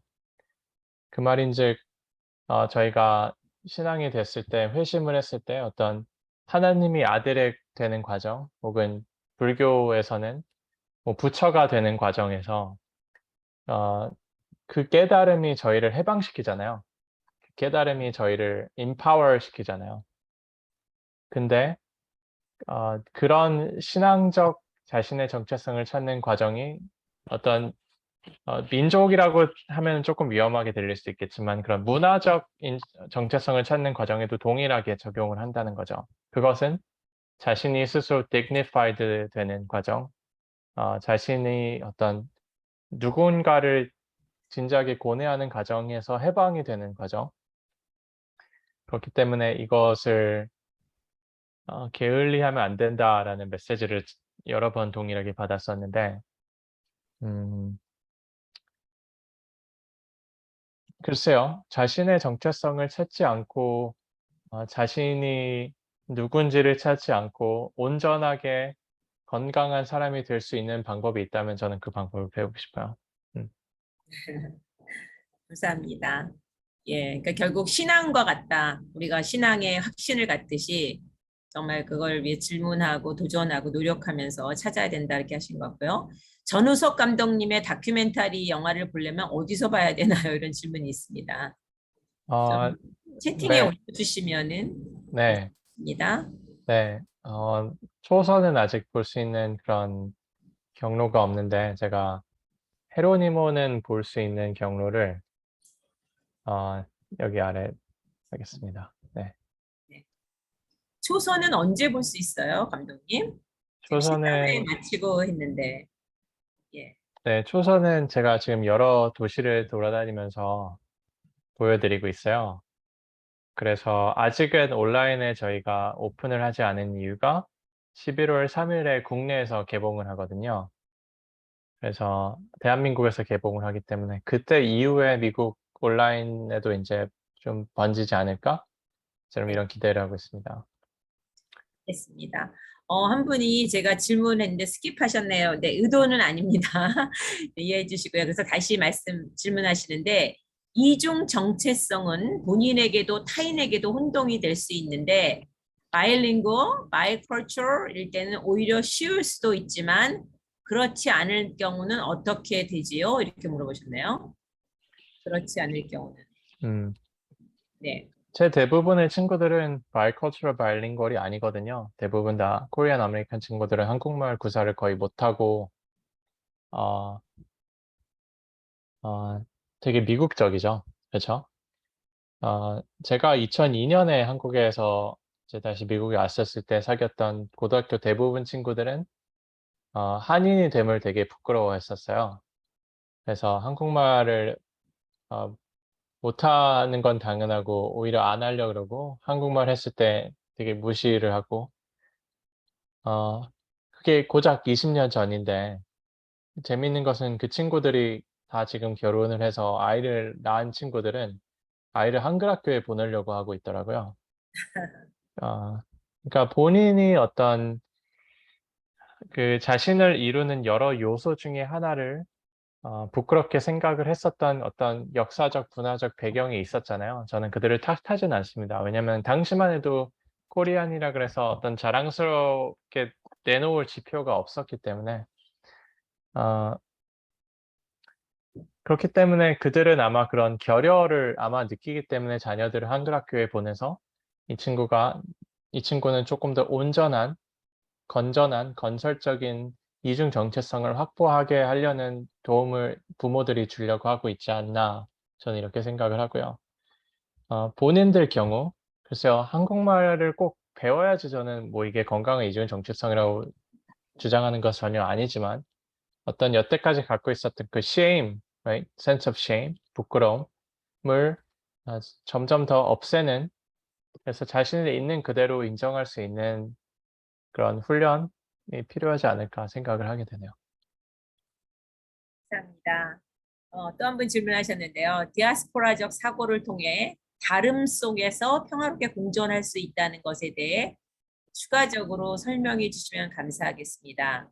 소수자 경계인이라는 본인의 경험에 근거한 타인의 존재에 대한 긍정인 것인가요? 이럴 때 두 가지 질문이신 것 같은데 어쨌든 디아스포라적 사고를 통해서 다름 속에서 평화롭게 공존할 수 있는 것에 대해서 좀 얘기를 해달라고 말씀하십니다. 우선은 말씀하신 것이 맞는 것 같아요. 소수자 경계인이라는 저의 경험에 근거하여서 타인의 존재에 대한 긍정인 것인가요? 라는 그 명제 혹은 질문에 저는 맞다고 대답을 하고 싶고요. 이제 그 강남순 교수님이 한나 아렌트라는 철학자를 빗대어 말씀하시면서 이제 이런 개념을 등장시키는데 그것은 디아스포라라고 모든 사람들이 다 디아스포라가 아니다. 지리적으로 우리가 단순히 한반도 밖에만 산다고 지리적 정의에서는 사전적 정의에서는 우리가 디아스포라 일원인 건 맞지만 이분은 한 단계 더 나가세요. 그것은 우리가 의식적 디아스포라가 되어야 된다. conscious diaspora라고 표현을 하죠. 그것은 단순히 지리적으로 디아스포라라고 우리가 디아스포라적 사유 혹은 디아스포라적 정체성을 갖고 있는 건 아니다 이렇게 말씀하시거든요. 그러니까 차별을 두는 거예요. 아까 최진석 교수님께서 말씀하셨듯이 철학적, 존재론적까지 우리가 발전을 시키는 것이에요. 저는 의식적 디아스포라가 될 수 있을 때 다른 소수자들을 인지하고 다른 경계인들과에게 어떤 환대의 정신을 보여줄 수 있는 능력이 있다고 생각하거든요. 그것은 우리 존재적으로 존재 자체가 우리가 여기서 미국에서 이방인 혹은 소수자로 살아가면서 주류 혹은 다른 사람들의 환대에 기대어서 살아갈 수밖에 없는 존재잖아요. 왜냐면 우리가 다수의 일원이 아니기 때문에. 그렇죠? 그렇기 때문에 다른 사람들의 환대에 기대어서 살아가기 때문에 그 환대를 기대는 만큼 우리가 다른 사람들한테 환대를 베풀어야 되는 어떤 그 역학적 관계 속에서 기능을 한다는 거죠. 내가 남한테 환대의 정신을 보이지 않으면서 그 다수에게 환대의 정신을 기대하는 것은 사실 모순적이고 역설적인 것이잖아요. 위선적일 수도 있고. 그렇기 때문에 저희는 제가 내리는 가설은 우리가 소수자로서 이방인으로서 이미 다른 사회 안에서 살아가는 사람들로서 그 환대 정신을 내포하고 있을 가능성이 더 크고 그것을 의식적으로 행해야 되는 어떤 숙명을 갖고 있다는 거죠. 네. 어떻게 보면 좀 아카데믹하게 들리실 수도 있는데 그것은 저만의 그냥 가설입니다. 그리고 그것을 스토리텔링으로 인해서 실험을 해보고 싶어요. 그래서 앞으로 프로젝트의 궁극적인 방향성은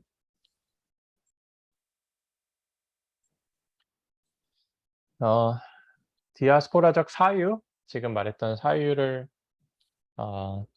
근데 네, 제 스스로 어떤 방향을 하는지 제 작품에 대해서 구차하게 설명하는 것에 대한 좀 위험성을 제가 알고 있어서 제 헤로니모나 초선을 보시면은 그 정신이 조금이라도 보였으면 좋겠습니다. 네. 네.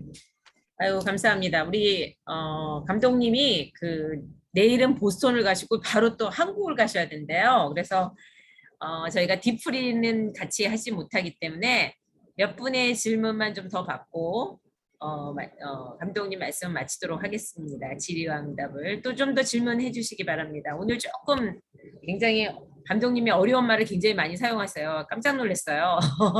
저희는 지금 잊혀져가는 모국어, 알쏭달쏭 현지어 막 이러는데 너무 이렇게 고급 언어를 많이 사용하시는 것 같아서 저희가 좀 수준이 딸리는 것 같아요. 저는 특히요.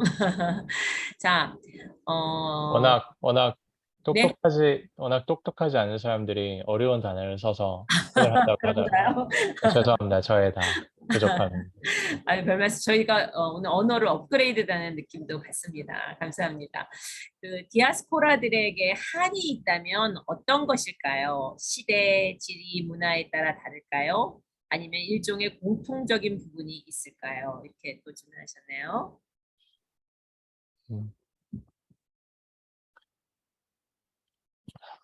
글쎄요. 저는 약간 왜 보통 우리가 그러잖아요. 이제 한과 정 같은 혹은 바로 위에 있었던 다른 질문 효 이런 개념들이 굉장히 고유한 한국의 개념이고 정서다 이런 말을 많이 하는데 저도 그렇게 생각하면서 자라났고 그렇게 배웠었고 하지만 여기저기를 다니면서 여기저기 다른 종류의 사람들을 만나면서 저는 정과 한과 효 같은 것이 얼마나 보편적인 개념인가를 오히려 더 깨닫게 되었거든요. 이것을 이제 한국적이라고 이제 생각할 필요는 없을 것 같아요. 왜냐면 보편적으로 모든 사람들이 어떤 압박과 압제와 혹은 침략의 역사를 갖고 있는 사람들이 너무 많고 그 안에서 생존을 위해서 노력하면서 생존했어야 될 수밖에 없는 사람들도 많고 그것은 많은 디아스포라들이 뭐 가깝게는 시리아를 떠난 시리아 난민들 혹은 유크레인을 떠난 우크라이나 난민들 그들이 현재 겪고 있는 것이 한이 아닐까 그렇게 생각이 들어요. 그리고 그들에게 도움의 손길을 내놓는 사람들이 정의의 병을 보여주는 것이 아닐까. 그래서 저는 그런 어떤 게 우리 것이다라고 주장하는 내포에 깔려있는 심리가 과연 무엇일까? 이거는 충분히 보편성이 있는 모든 사람들이 공감할 수 있는 내용일 텐데 약간 이런 딴지를 걸어봅니다. 네. 네. 그 딴지에서 또 영화가 하나 나올 것 같습니다. 우리 한 분만 더 질문 받겠습니다. 해주십시오. 편하게 질문하셔도 됩니다. 우리 감독님에 대해서 질문하고 싶으신 거 있으시면 하시고요. 특히 저는 좀 그런 것도 궁금해요. 감독님이 이게 이제 부모님이 유학 오셔가지고 여기서 출생하시고 저 같은 경우는 안 돌아갔는데 부모님들이 돌아가셔서 이제 한국에 귀화하신 것 같은데요. 그리고 다시 여기 오셔서 이제 잘 자라기를 바라서 유학도 보내신 것 같고 본인 의지도 있으셨겠지만 그래서 로스쿨도 가시고 다 했는데 갑자기 이렇게 확 턴을 하셔가지고 본인의 돈을 벌지도 못하고 다 쓰는 그리고 이렇게 힘들게 고생하는 이런 영화 감독이 되는 거에 대해서 부모님은 어떻게 생각하셨을까 하는 것도 좀 궁금하네요. 그쵸. 조금 힘든 것 같아요. 근데 사실 요즘에 누가 막 너무 힘든 티를 내지 말라 그래서 오히려 안 내려고 하는데 부모님은 사실 굉장히 진보적인 분이세요. 그래서 제가 처음에 이런 큰 경험을 쿠바에서 해서 이런 작품을 만들고 싶다고 했을 때 전적으로 지원을 해주셨어요. 그러니까 심리적으로 심리적으로. 근데 이게 1년 정도면 끝날 줄 알고 했던 게 이제 막 2년이 지나고 3년이 지났으니까 부모님이 뭐 새벽 기도도 더 열심히 나가시는 것 같고 아마 뒤에서 노심초사 하셨었겠죠. 근데 제 영화가 드디어 이제 완성이 돼서 여러 사람들한테 공유가 되고 또 그들의 피드백도 듣고 또 한국에서 개봉도 하고 그러니까 부모님께서 약간 안심하신 것 같아요. 여태까지 너가 무슨 일을 하는지 구체적으로 몰랐는데 이제 다 하고 나니까 너가 왜 이걸 중요하게 생각하고 여기에 인생의 작은 부분을 걸었는지 이제 이해하게 됐다. 그래서 지금은 그 누구보다 서포트를 해주시고 계신데 제가 최근에 결혼하고 싶은 여자친구를 만났거든요. 그러니까 네, 조금 더 걱정하시는 것 같아요. 어떻게 그 친구가 어겨 살릴 거니 제가 지금 네. 그분도 디아스포라세요? 네, 그분도 뉴욕에서 있는 친구입니다. 네. 김혜선 목사님 또 이렇게 올리셨는데 김 목사님 하나 더 또 질문하시겠어요? 본인이 한국말로 해주시면 좋겠습니다. 김 목사님 질문을 써놓으시고 뭐 하시는? 김 목사님 하시죠? 예. 코리안 아메리칸으로 오래 살다가 한국에 나와서 살면서 저가 비슷한 young people 어저께도 그러니까 외국에 오래 살다가 한국에 와서 사는 사람이 굉장히 많아졌고 또 한국에 외국 유학생도 굉장히 많아요. 그래서 코리안이 population이 줄으니까 이제 이 외국인들을 어떻게 한국에 더 살게 할까 하는 게 이제 앞으로 한국의 숙제라고 그러더라고요. 그러면은 여기서 사는 그 외국 경험이 많은 사람이 한국에 와서 살면서 느끼는 거는 한국이 너무 멀티컬처럴 소사이티에 대한 의식이 없는 거예요. 다이버시티에 대한 의식이 없는 거죠. 네. 그래서 이 한국 자체가 이 세계화에 이렇게 같이 동화되면서 이 멀티컬처럴 의식을 키운다는 거는 어디서 시작해야 되는지 저도 이제 그 English Ministry 목회만 하는데 거기는 interracial marriage가 굉장히 많아요. 한국 여자들이 외국인들하고 결혼한 거, 그다음에 외국인들도 꽤 많고 한국에 살고 싶어 하고 이 외국인들이. 근데 의식이 없는 이 사회를 뭐에서 시작이 되고 뭐에서 변화가 돼야 되는지 감독님 같은 분의 영화 같은 게 도움이 많이 될 것 같기도 한데 코리아 자체에서 트랜스포메이션은 어떻게 해야 될지 궁금하네요. 저는 그래서 재외동포들의 역할이 커야 되지 않을까 생각을 해요. 왜냐하면은 우리나라 인구 대비 16% 이상의 인구가 우리 본국 외에 다른 지역에서 살고 있으면서 남의 환대를 기대는 사람들인데 그렇게 많은 재외동포를 포함하고 있는 대한민국 자체에서 다른 나라에서 온 디아스포라들에 대한 인식이나 그들과 공존해야 되는 그런 책임감이 부족한 거는 사실 굉장히 큰 모순이라고 생각하거든요. 한국의 재외동포 재단이라고 외교부 산하 기관이 있는데 거기에 저번에 있었던 이사장님께서 과연 우리나라 초등 교육에 재외동포라는 단어와 혹은 디아스포라라는 단어가 몇 번이나 등장하는지 궁금해서 105개 교과서를 전수로 조사를 해서 검색을 해봤어요. 재외동포라 혹은 디아스포라라는 단어가 단 한 번도 등장하지 않았습니다. 초등학교 교과 과정 내내 6년 동안.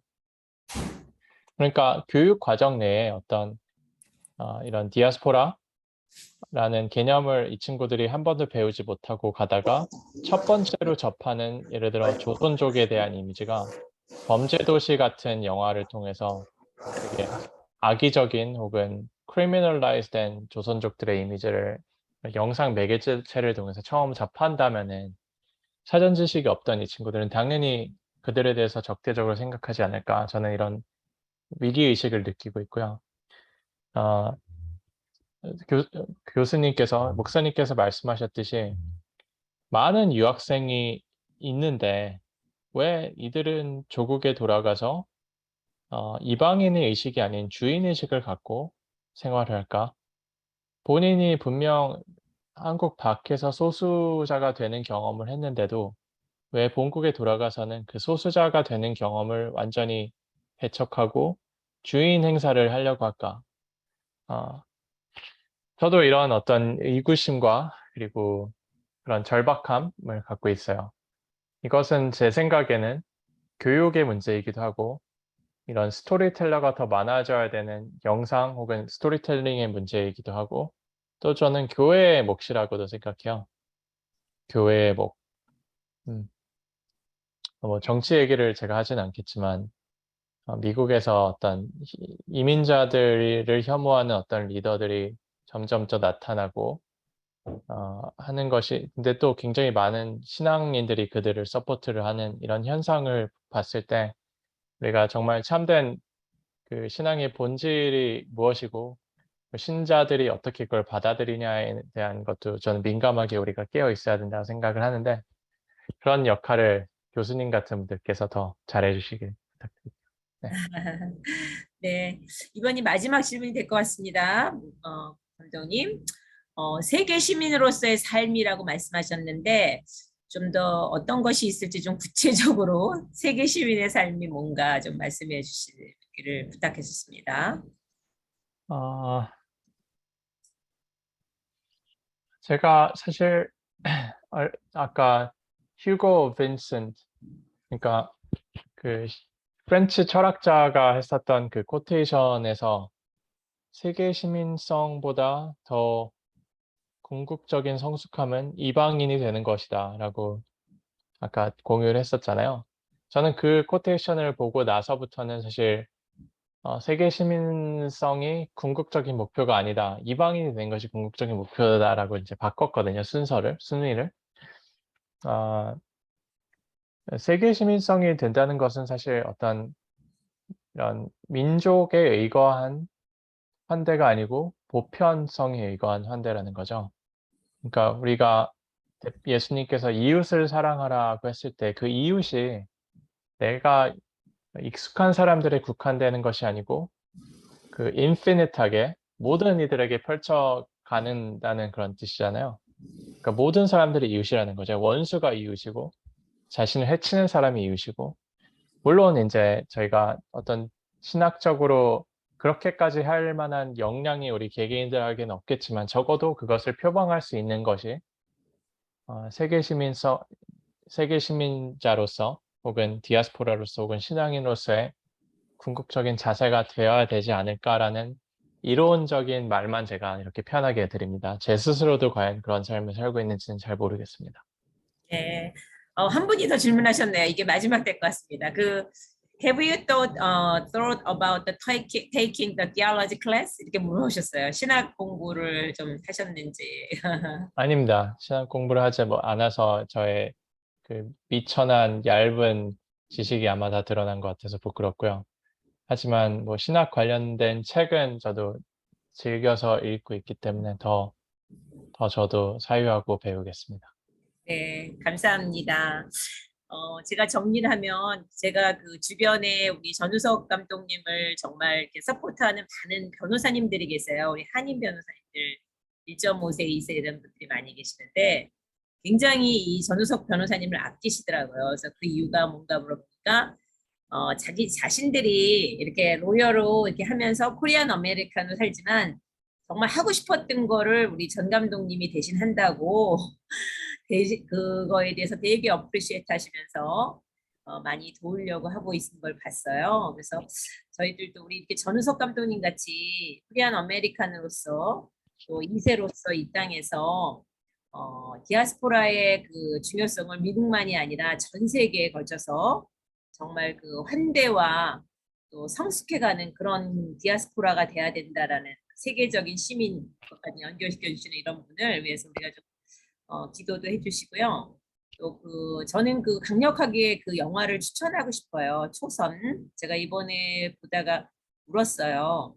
왜냐하면 그 초선이란 다큐멘터리 안에 데비 킴이라는 분의 이야기가 굉장히 많이 들어있는데 나중에 알고 보니까 정 감독님이 그 사람만 페이버해서 그렇게 한 게 아니라 다른 그 하원 지원하신 그 의원 지원한 분들은 스파인 줄 알고 접근하지 못하게 해서 못했는데 그분은 아주 그냥 십몇 개월을 같이 그냥 아무것도 없으니까 풀뿌리로 시작하는 분이어서 하셨다 그러는데 그 안에서 우리 코리안 아메리칸들의 모든 가정에서 스트러글 하는 것들이 다 들어있구나 하는 거를 보게 됐어요. 그래서 굉장히 아이오픈도 되고 다시 한번 이렇게 저를 셀프 리플렉션 해보고 사회, 코리안 커뮤니티 자체가 교회가 그런 걸 볼 수 있었다 하는 생각이 들었어요. 그래서 초선이 빨리 나왔으면 좋겠어요. 그래서 교회에 와서 우리 어른들도 보시고 우리 2세들도 많이 보셨으면 참 좋겠다. 그럼 서로 이 대화도 될 수 있고 그것으로 토픽이 돼서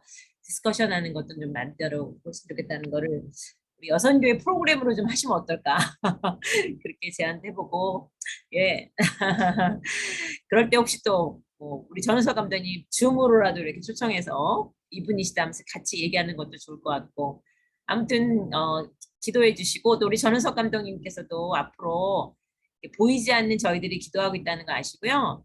또 더 훌륭한 정말 좋은 우리가 디아스포라로 살면서 없어지지 않도록 땅에 뿌리를 내려서 함께 세계 시민으로 살아갈 수 있는 그런 걸 많은 좋은 다큐멘터리 영화 만들어 주시기를 부탁드리겠습니다. 감사합니다. 네, 정말로 언제 초선을 여기 지금 계신 단체분들과 함께 줌으로 공유할 수 있는 기회가 마련이 될 수 있다면 저는 적극적으로 추진해보고 싶고요.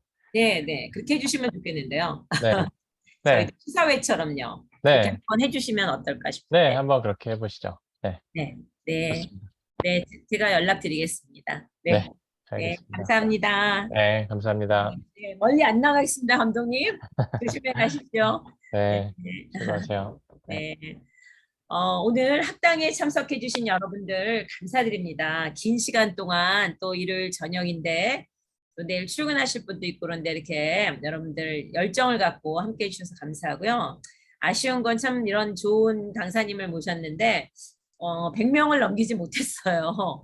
등록은 한 80분 하신 것 같은데 참석은 한 65명 정도 하셨던 것 같습니다. 그래도 저희 학당이라는 기차는 달립니다. 네, 강의를 해주신 우리 전우석 감독님께 감사드리고요. 또 10회 학당을 준비했습니다. 10회 학당은 10월 30일, 10월의 마지막 밤이 될 것 같죠? 30일이 마지막인가요? 예, 그때 똑같은 시간에 합니다. 주제는 우리가 메타버스 시대의 한인교회입니다.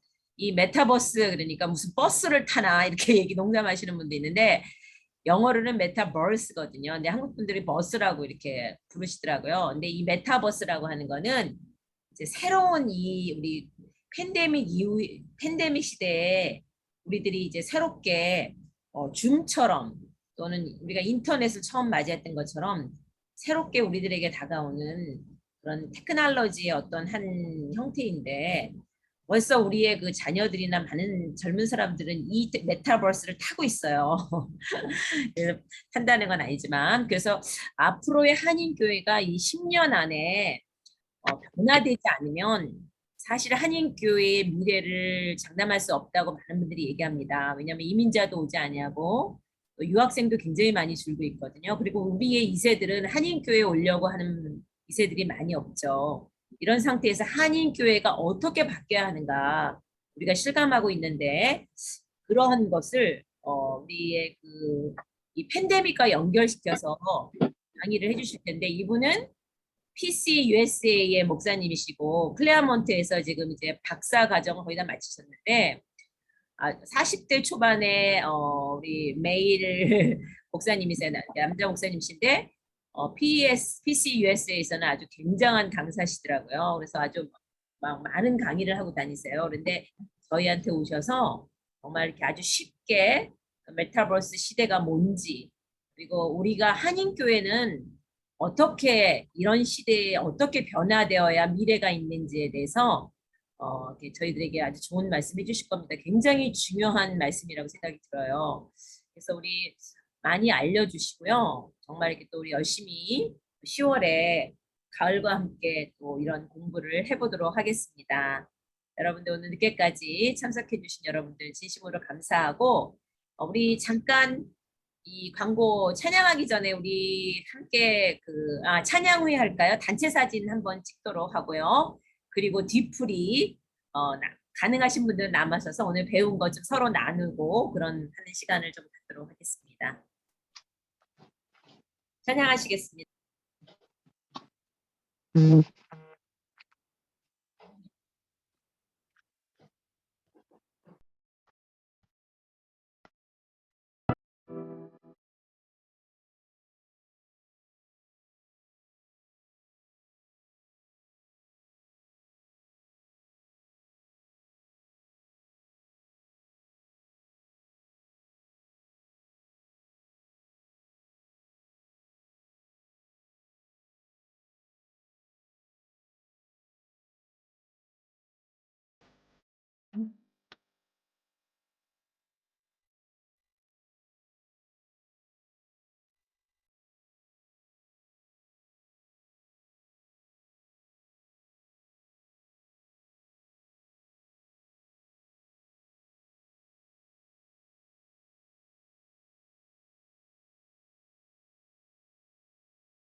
감사합니다. 이상으로 구회 학당을 마치고 우리 단체 사진 찍도록 하겠습니다.